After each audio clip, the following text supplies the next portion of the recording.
ከሜዲትራኒያን ባህር ዳርቻ በተነሳ በድህነትና በስደተኝነት ስሜት ባደገ ነገር ግን የዓለምን ካርታ በራሱ እጅ በጻፈ አንድ ሰውን ጀመር። ናፖሊዮን ቦናፓርት ይባላል። ሰውየው ተራ ኮርኪዛዊ ነበር። ምንም አልነበረውም ከንቱ ምኞትና የማይገታ የፍቃድ ኃይል በስተቀር። አውሮፓን በጉልበቱ እንዲንበረከክ ሲያደርግ በዙሪያው የነበሩት ነገስታት ይህ ሰው ማን ነው ብለው ተደነቁ። እሱ ግን ታላቅነት በደም ወይም በዘር ሐረግ የሚመጣ ሳይሆን በውሳኔ እንደሚመጣ ያውቅ ነበር። ከአልፕስ ተራራዎች እስከ ዋተርሉ ናፖሊዮን የዘመኑን ወሰን ሰብሮታል። እሱ ታሪክን ያነበበ ሳይሆን ታሪክን የጻፈ ሰው ነበር። አሁን እሱ የተጠቀመበትን የእሳትና የብረት ስልት ወደ አንተ ህይወት የምናመጣበት ጊዜ ደርሷል። ከናፖሊዮን ህይወት መማር ያለብህ 3 የህይወት ትምህርቶችን አስተምርሃለሁ። ቻናሉን ሰብስክራይብ በማድረግ ጀምሩት። እንዲሁም የሜምበሩ አባል በመሆን አዳዲስ ቪዲዮዎች እንዲደርሳችሁ አድርጉ። የሜምበሩ አባል ለመሆን ቻናሉ ላይ በመግባት እና ጆይን በማለት ሜምበር የምትሆኑ ይሆናል። ሜምበር ስትሆኑ ተጨማሪ ቪዲዮዎች፣ ኳሊቲ የሆኑ ቪዲዮዎች፣ ሐሳቦች፣ ሌክቸሮች የሚደርሳችሁ ይሆናል። አሁኑኑ የሜምበሩ አባል ሁኑ።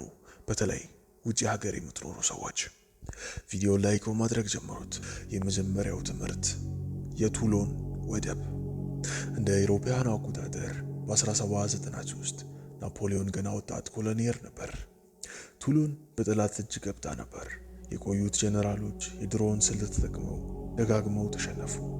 ናፖሊዮን ግን የጦር ሜዳውን ሲያይ ሌላ ነገርን ተመለከተ። ለብቻው ሆኖ የቦታውን አቀማመጥ አጠና። የከተማውን ዋና ምሽግ ሳይሆን ወደብ ላይ ያለውን የጠላት መርከቦች የሚያሳይ ኮረብታን መረጠ። ሁሉም ይህ እብደት ነው አሉ። እሱ ግን ዝም ብሎ መድፎችን ወደዚያ ኮረብታ አዛወረ። በዚያ ሌሊት የጠላት መርከቦች ተቃጠሉ። ቱሎን ወደቀች። አንድ ወጣት ኮሎኔል የዓለምን ትኩረት በሰዓታት ውስጥ አገኘ። ትርጉሙና ትስስሩ ምንድነው? ካንተ ጋር ምንድነው የተማርከው? ናፖሊዮን የነበረውን ሁኔታ በተቀባይነት አልተመለከተም።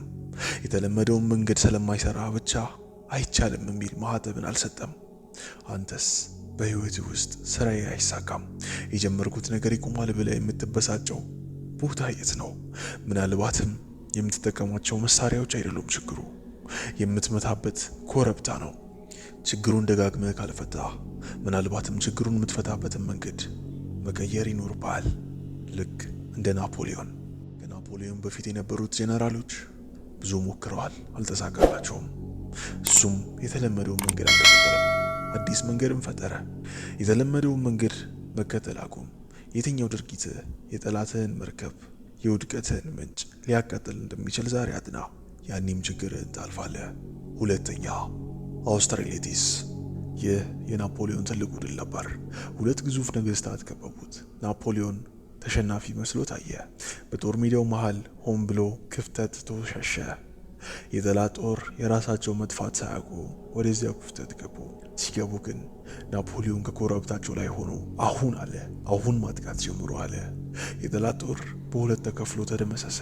ጠላቶቹ ናፖሊዮን ለማጥመድ የሞከሩት ነገር የራሳቸው የሞት መጥመድ ሆነባቸው። ይህ ነገር ካንተ ጋር ምን ያተሳስረዋል? ምንድነው ትርጓሜው? በህይወት ውስጥ ምንጊዜም ቢሆን አቅመ ቢስ ሳይሆን አቅመ ቢስ ሳትሆን አቅመ ቢስ መስለህ መታየት ተፎካካሪን በቀላሉ እንድታሸንፈው ይረዳሃል። ተሸናፊና አቅመ ቢስ መስለህ መታየት ተጋጣሚህን የተዘናጋ እንድትመስለው ያደርጋል። እንዲዘናጉ ታደርጋቸዋለህ። ያኔም ዝቅ አድርገው ይገምተዋል።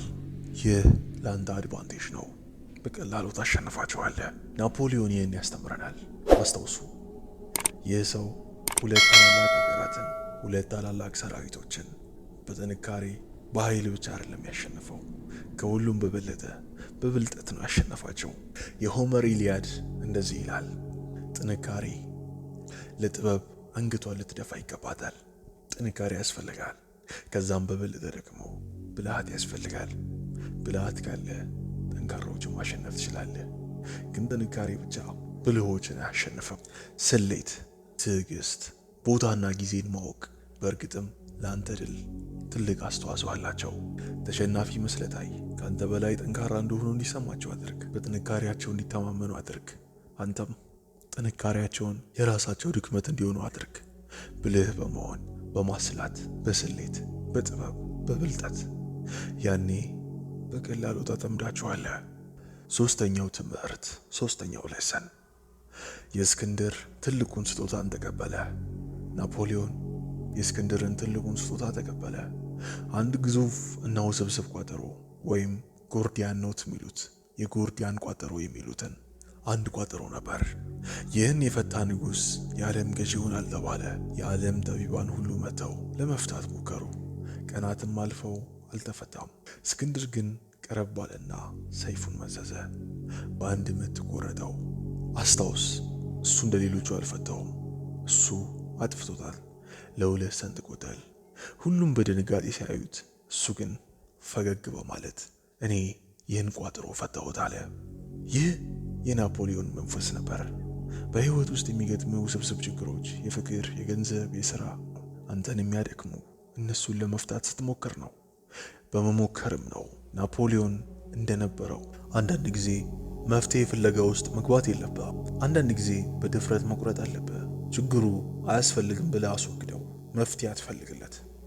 ታላቁ መሪ ችግሩን አይፈታም፣ ችግሩን ያስወግዳል እንጂ። ናፖሊዮን ታሪክ አልነበረም፣ ታሪክን ጽፏል። አንተም ዛሬ የራስን ታሪክ የምትጽፍበት ብዕር በእጅህ አለ። ነገር ግን መጽሐፍ ብቻ በቂ አይደለም፣ ድርጊት ያስፈልጋል። በእርግጥም የሚረዳን መጽሐፍ ልጠቁመ። ጥንካሬ ኃጢአት አይደለም የሚሰኘውን መጽሐፌን አንበብ። በእርግጥም ፈጣን አንባቢ ከሆንክ በ45 ደቂቃ ውስጥ ጨርሰዋለህ። እናም አንድ ነገር ቃል እገባልሃለሁ፣ ነገሮችን የምታይበትን መንገድ ተመሳሳይ እንደሚሆን አረጋግጥልሃለሁ። ይህን መጽሐፍ አንብብ፣ የሳይኮሎጂ ሚስጥሮችን ታገኛለህ። ሊንኩ ከታች አለ። አሁን ጀመር። ታች ያስቀመጥኩልህን የቴሌግራም ሊንክ ተጫነውና መጽሐፉን መውሰድ ትችላለህ። ይህ ሀበሻን አሰላው እውነትና ምክንያታዊነት የዚህ ቻናል ሜምበር በመሆን ተጨማሪ ቪዲዮዎችን ያገኙ። የፈለጋችሁትን ቪዲዮ መጠቆም ትችላላችሁ፣ ይሰራላችኋል። ጆይን በሉት። የዚህን ቻናል ሜምበርሺፕ ጆይን በሉት እና የፍልስፍና፣ የሳይኮሎጂ፣ የሊትሬቸር እና እንደዚህ የመሳሰሉ ጠለቅ ያሉ እውቀቶችን ያገኙ። አሁኑኑ ጆይን ይበሉት።